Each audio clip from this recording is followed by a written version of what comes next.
परिपूर्णतम परात्पर परब्रह्म परमात्मा आप्तकाम पूर्णकाम परम निष्काम आत्माराम सकल जन मनोभिराम सकल जन हृदयाभिराम लोचन लोचनाभिराम कोटि मन्मथाभिराम नील सरोरुह श्याम शोभाधाम सुषमाधाम परम ब्रह्म परम धाम परम पवित्र परम विचित्र शंकर मानस पुंडरीक सच्चिदानंद आनंद कंद परमानंद देवकी नंदन नंद नंदन श्री कृष्ण चंद्र भगवान के पावन श्री चरणों में हम सब कोटि कोटि प्रणाम निवेदित करते हैं। बोलिए श्रीमद्भागवत महापुराण की जय। श्रीमद्भागवत भगवान की शब्दमयी मूर्ति है। जैसे भगवान की पत्थर की मूर्ति, भगवान की सोने की मूर्ति, लकड़ी की मूर्ति, हीरे पन्ने की मूर्ति बनाकर हम उनमें भगवान की शक्ति को प्रतिष्ठित करते हैं और भाव के द्वारा उनकी पूजा करते हैं और उन मूर्तियों में हम भगवान की शक्ति का अनुभव भी करते हैं और दर्शन प्राप्त करते हैं।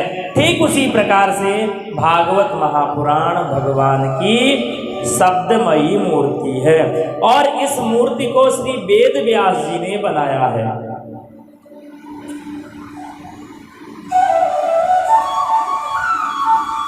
जैसे मूर्ति को कोई कलाकार बनाता है, उसी प्रकार श्रीमद् भागवत महापुराण रूपी शब्दमयी मूर्ति का निर्माण श्री वेद व्यास जी महाराज ने किया है। किंतु भगवान की दिव्य ज्योति निर्मित नहीं है, अपितु भगवान स्वयं इस ग्रंथ में आकर प्रतिष्ठित हो गए हैं।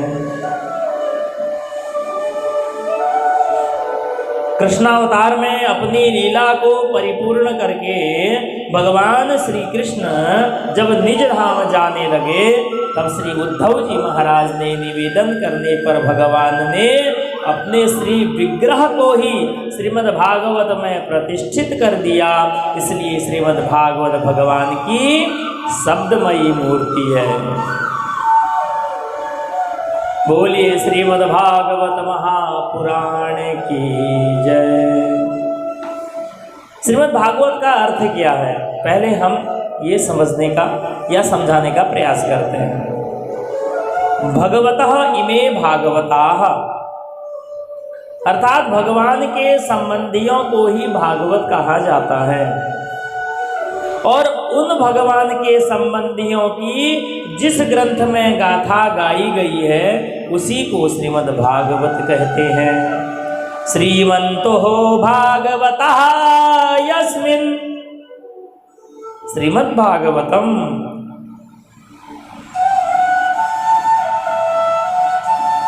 अच्छा, एक बात बताएं, महाभारत और श्रीमद् भागवत महापुराण में अंतर क्या है, इसको जानते हैं। महाभारत और श्रीमद् भागवत में एक ही अंतर है कि महाभारत में संसार के संबंधियों की चर्चा की गई है। जैसे महाभारत में अर्जुन हैं, भगवान श्री कृष्ण से कहते हैं मातुलः ससुरः पौत्रा श्यालः, यानी कि मातुलः मामा, ससुरः ससुर, पौत्रः पौत्र, श्यालः अर्थात साले, साले तथा अन्य जितने भी उनके संबंधी हैं उनका नाम लेते हैं। और वहीं अगर देखा जाए श्रीमद् भागवत में भगवान के संबंधियों की ही चर्चा गाई गई है। बोलिए जय श्री कृष्ण।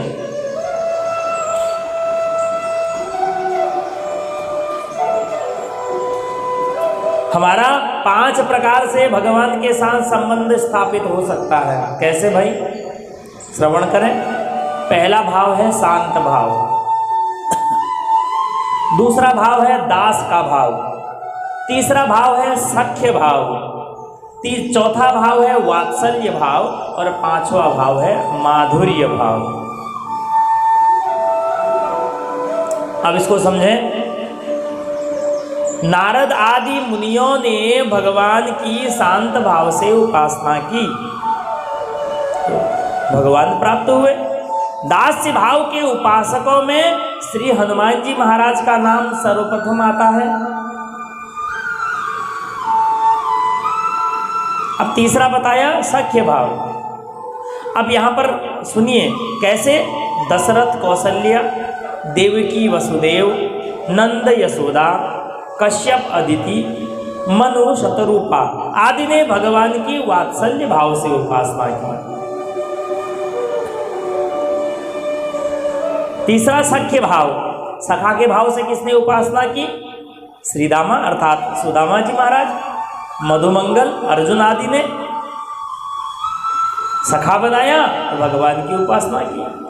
और रामावतार में निषाद राज हैं, सुग्रीव आदि ने सखा बनाकर भगवान की उपासना की, सख्य भाव जिससे भगवान प्राप्त हो जाते हैं। ब्रजांगनाओं ने माधुर्य भाव से भगवान की उपासना की।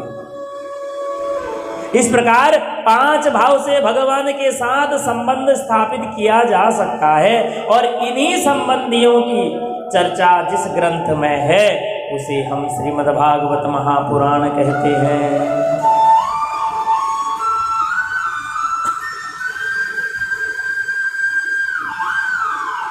अब यहां पर ध्यान से सुनिए, श्रीमद्भागवत कथा में श्रोताओं का विचार करते हैं। श्री रामचरितमानस में तो 4 वक्ता और 4 श्रोता है। काकभुसुंडी जी ने गरुड़ जी को कथा सुनाई, भगवान भोलेनाथ जी ने माता पार्वती को कथा सुनाई, याज्ञवल्क्य जी ने भगवान महाराज ने भरद्वाज जी को कथा सुनाई और तुलसीदास जी ने उनको अपने अपने मन को कथा सुनाई। किंतु श्रीमद्भागवत ऐसा अद्भुत ग्रंथ है जिसमें 6 वक्ता और 6 श्रोता हैं। श्रीमद् भागवत के आदि वक्ता भगवान नारायण हैं। सर्वप्रथम भगवान नारायण ने ही चतुश्लोकी भागवत में के रूप में यह ज्ञान ब्रह्मा जी को दिया। इस प्रकार श्रीमद् भागवत के प्रथम वक्ता भगवान नारायण हैं और प्रथम श्रोता जो हैं ब्रह्मा जी महाराज हैं। उसके बाद श्रीमद् भागवत के दूसरे वक्ता बने स्वयं ब्रह्मा जी महाराज और दूसरे श्रोता जी बने उनके मानस पुत्र नारद जी महाराज। तीसरा सुनिए, श्रीमद् भागवत के तीसरे वक्ता बने नारद जी महाराज और चौथा श्रोता बने वेद व्यास जी महाराज। फिर चौथे वक्ता स्वयं वेद व्यास जी महाराज बन गए और चौथे श्रोता उनके पुत्र शुक्राचार्य जी बन गए।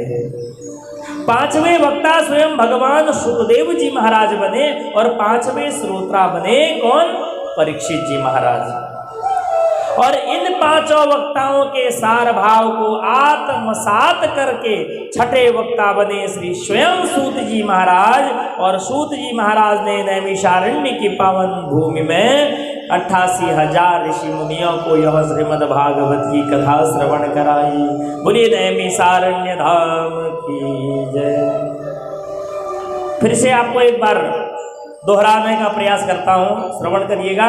भगवान नारायण अर्थात भगवान विष्णु जी ने स्वयं सबसे पहले ब्रह्मा जी को कथा सुनाई। ब्रह्मा जी ने अपने पुत्र नारद जी को कथा सुनाई। नारद जी ने वेद व्यास जी को कथा सुनाई। वेद व्यास जी ने सुखदेव जी को कथा सुनाई। सुखदेव जी ने राजा परीक्षित को कथा सुनाई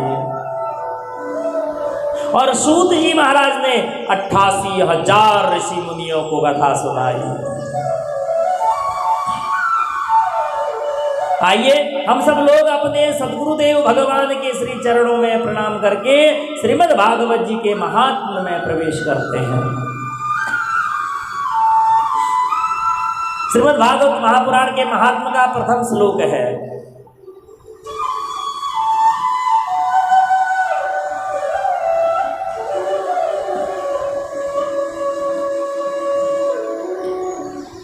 सच्चिदानंद रूपाय विश्वोत्पत्याय विश्वोत्पत्त्यादिहेतवे तापत्रय विनाशाय श्रीकृष्णाय वयं नुमः श्रीकृष्णाय वयं नुमः। वयं सच्चिदानंद रूपाय विश्वोत्पत्त्यादि हेतवे नुमः प्रणाम करते हैं। सतचित और आनंद स्वरूप जो विश्व की उत्पत्ति, पालन और संहार के कारण हैं तथा जो हमारे दैहिक, दैविक और भौतिक तीनों तापों को नष्ट करते हैं, ऐसे श्री कृष्ण अर्थात श्री राधा जी के सहित श्री कृष्ण भगवान के चरणों में हम कोटि कोटि प्रणाम निवेदित करते हैं।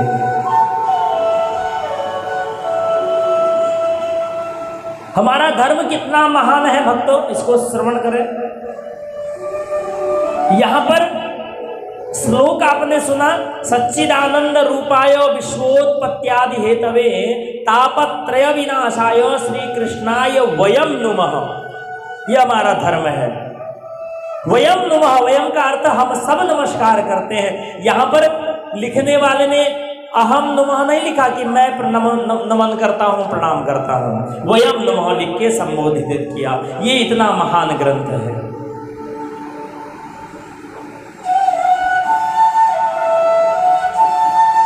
क्योंकि यह हमारी संस्कृति है। हम व्यक्तिगत मोक्ष की कामना नहीं करते, बल्कि सर्वे भवन्तु सुखिनः की भावना रखते हैं। हम यह चाहते हैं कि हम सभी भक्त बने और भगवान के चरणों की ओर अग्रसर हो। यही भागवत जी की भावना है।